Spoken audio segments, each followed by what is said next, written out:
I've always loved hearing about people's story and hearing just the variety. And I think you guys do a great job as far as with the guests because it's so diverse as far as just with the information and the subject matter. So yeah, I think that's been it. And I literally have watched. I'm not gonna say all of them, but I've watched quite a few of them. Just learning people's story, especially when you're an entrepreneur. As you know, like sometimes this could be a lonely journey.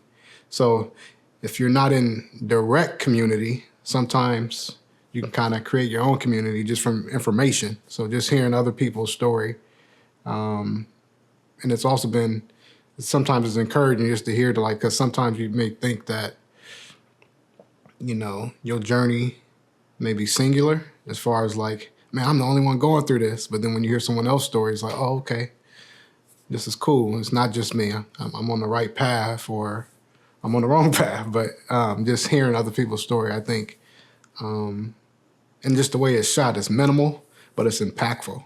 So that's my type of content, if you will. Long story short, my background is in merchandising, apparel merchandising. I went to school for apparel merchandising. And a lot of my jobs outside of college, I was doing like visuals for like different stores, like the mannequins and just the display. So he was familiar with my background.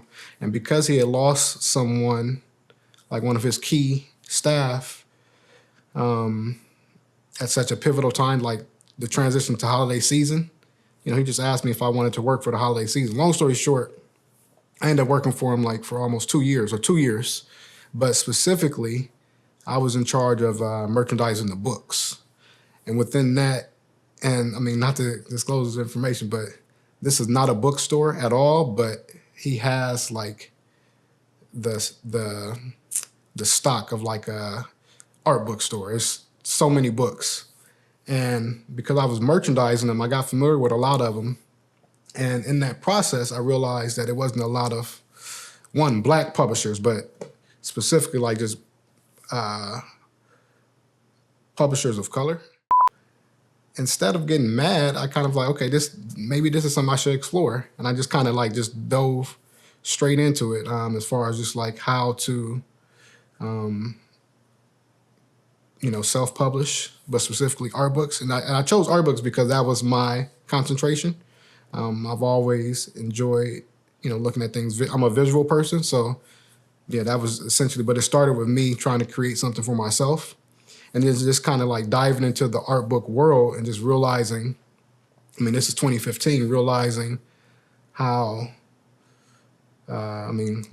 just simply put, white it is. It wasn't a lot of diversity. I do a lot of the art book fairs now and they're becoming more diverse, but overall, they're still extremely, there's not a lot of representation, especially Black representation. So I've always come from the school of thought of like, instead of, complaining,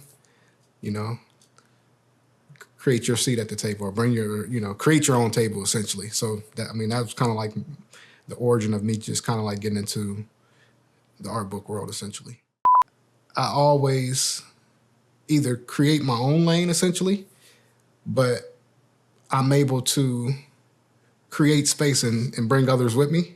And that's what it's always about for me is like, okay, I know that in a lot of ways, being exposed to something through a familiar voice or familiar face, and typically I just keep that in mind, like if the power of exposure essentially, if I can kind of explore it and I can just kind of like invest my time in just learning something, and what I learn, if I share it, it can grow. And that's kind of always been my mindset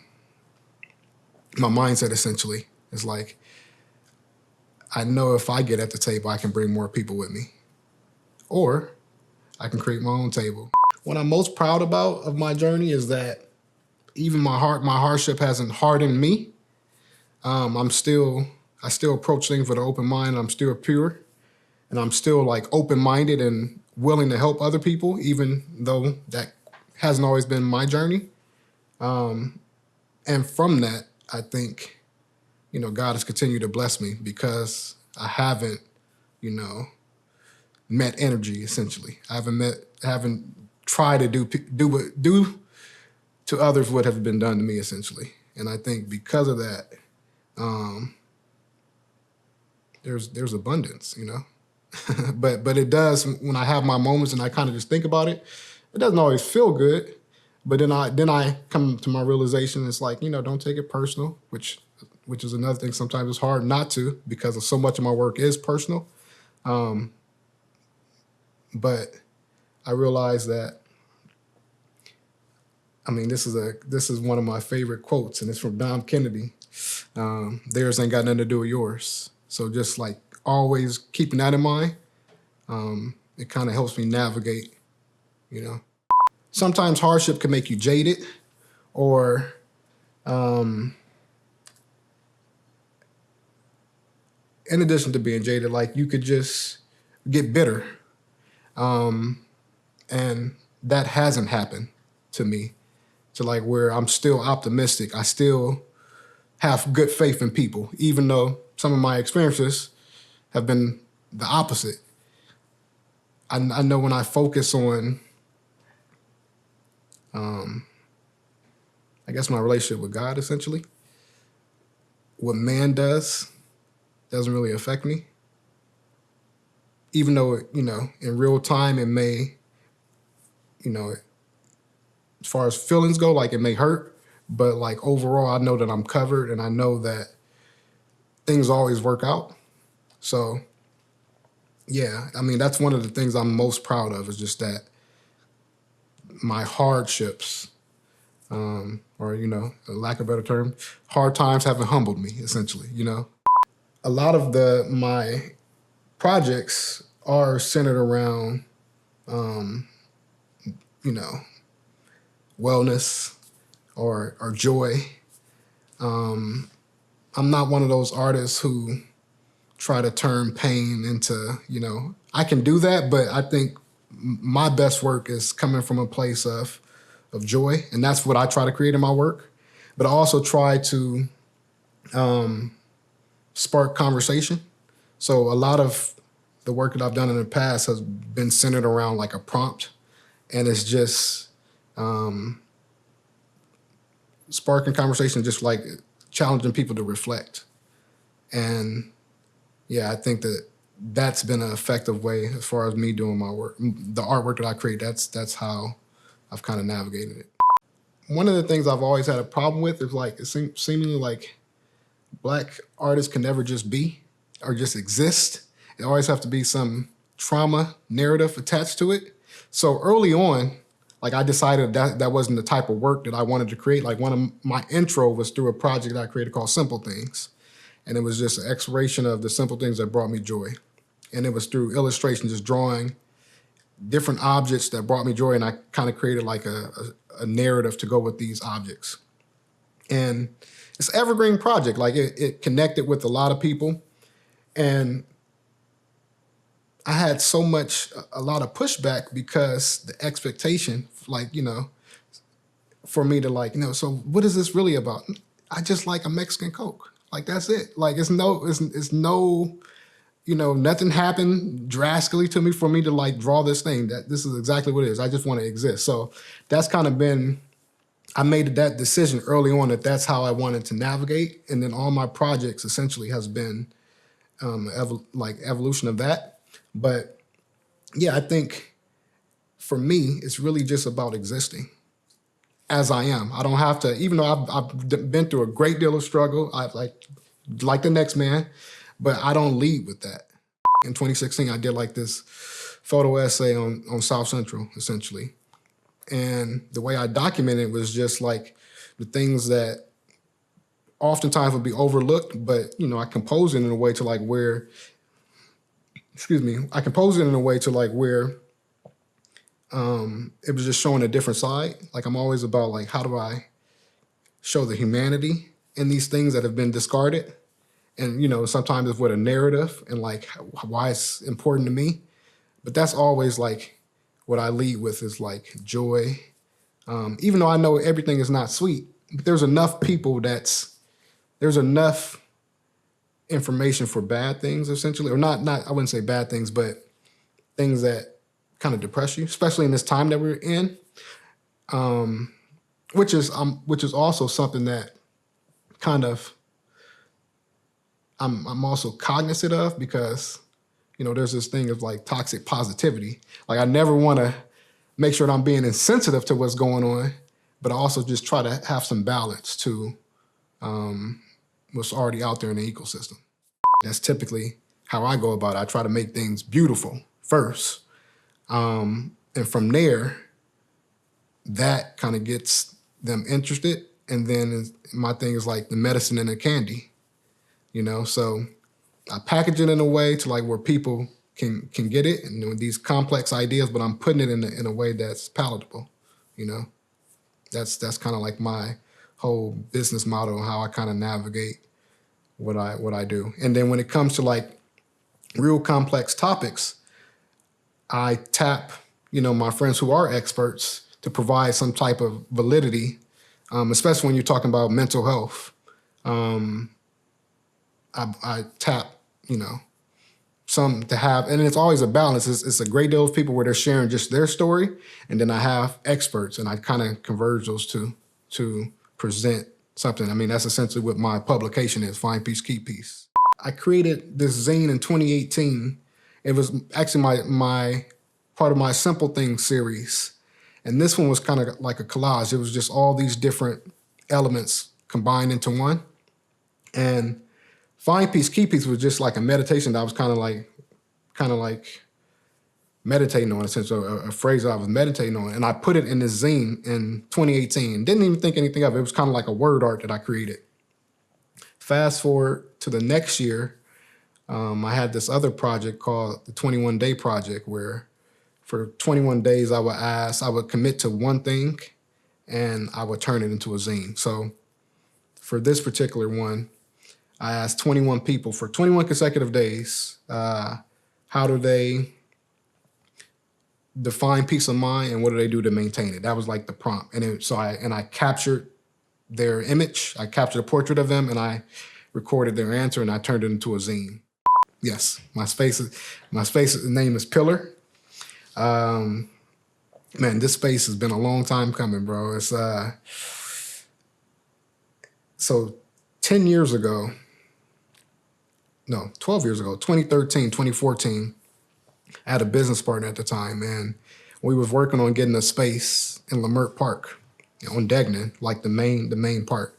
At the time, it was only a gallery there. It was the Papillon Gallery, and we were supposed to get the space right next door. I'm gonna give the abridged version, but like, we came like 90% to get in the space. Like, we had signed the lease, after doing all this back and forth. It was like a holiday weekend. We had signed the lease, and we were feeling good about it. We were supposed to be getting the keys that following Monday or Tuesday. It was like a 3-day weekend, so that Tuesday.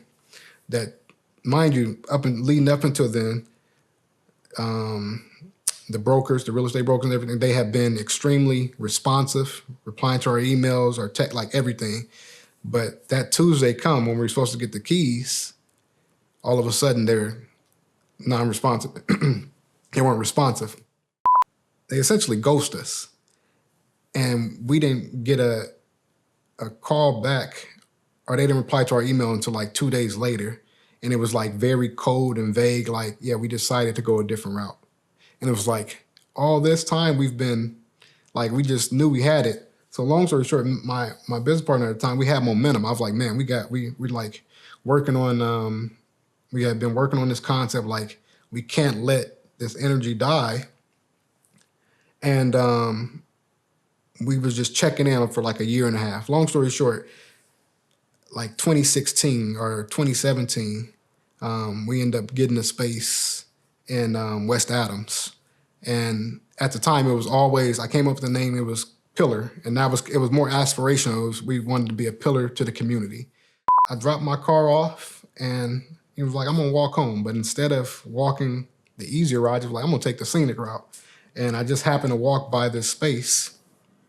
And it was vacant, and the guy was coming out with a ladder, and me just kind of, being intuitive. So I started asking, is this vacant? And he was like, yeah. And he was kind of very cold, didn't want to give me no information.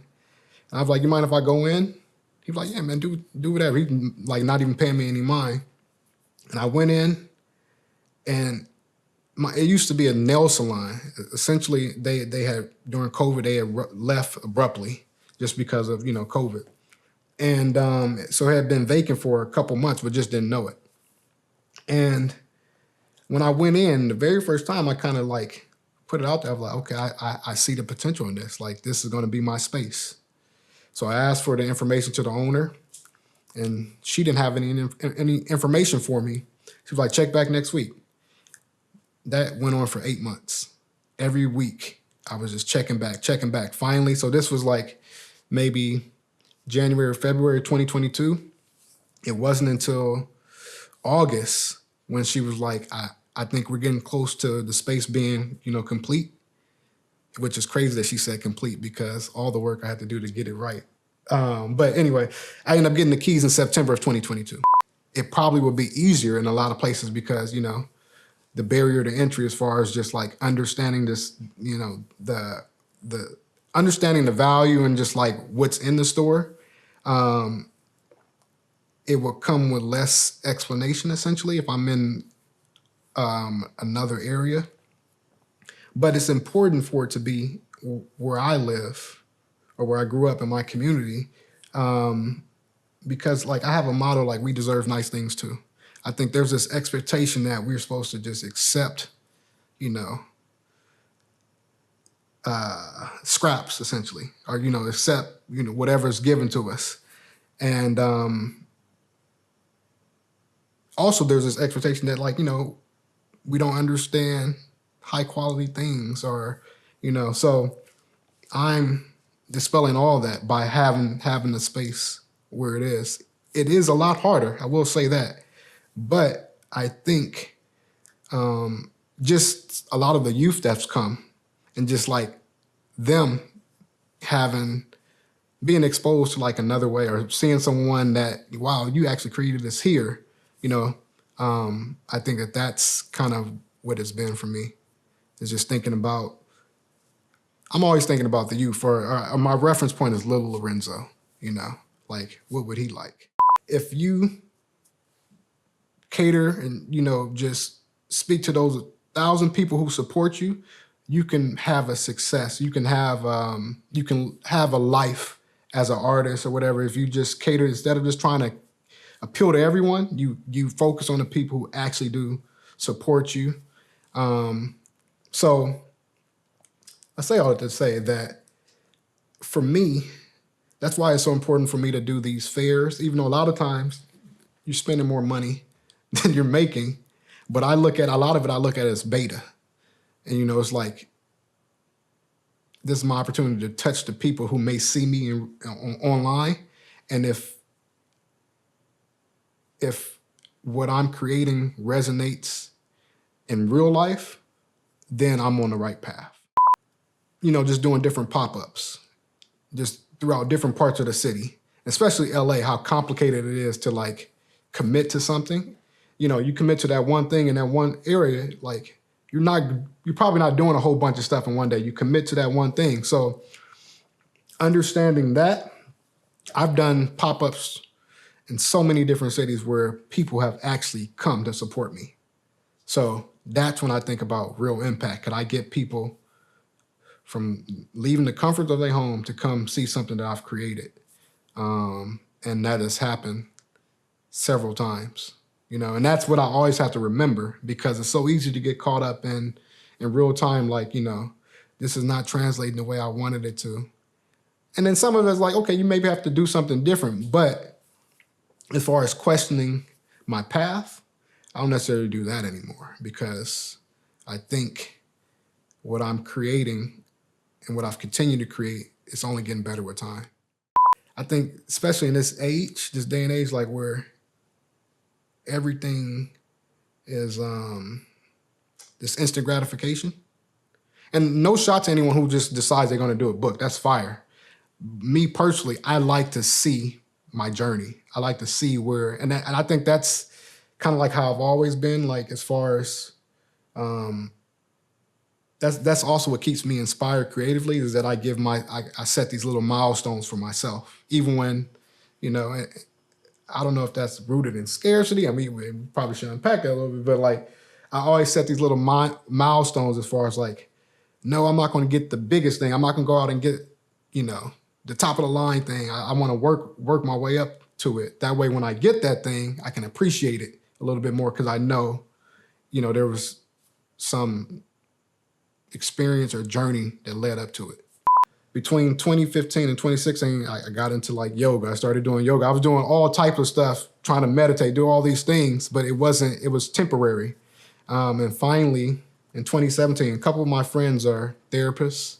So I'm just always just like piquing my interest as far as just like asking questions. And then finally, I kind of just bit the bullet, or, you know, and then kind of just did my own exploration, and I found a therapist. And since then, yeah, I mean, I know everyone doesn't have a good experience with therapy right away.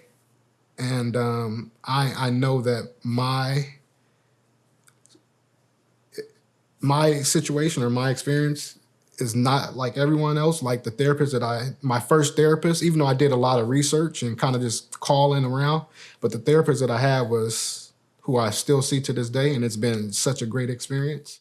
A lot of it doesn't start with whatever emotion you have at that moment, just being able to reflect and kind of just do my own, I hate saying my own work, but like just being able to get to the root of why something, you know, affected me the way it is, and just being able to kind of just like shed the layers, essentially. Because a lot of things are surface, and I think that, I mean, that's what it is. I think therapy has given me the tools to dig deeper. I hate, you know, when people say doing the work, but I literally have devoted, since 2017, I've been going to therapy. So I've done my share of just trying to unpack and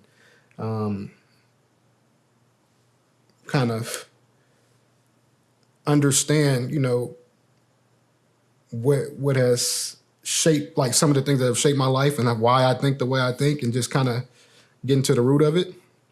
I think that has definitely helped. And also just, you know, having my spirituality, just being, you know, I'm not the most devout, but I have my relationship.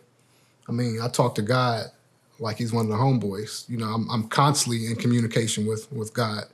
And I don't only just talk to him when I want something or when something's going good or bad. Like, it's just randomly. And I also pray for people all the time. Like, I see something, I just always just sending out a prayer and just hoping for their covering, whether I know them or not. So I think all those things kind of have contributed to my mindset today.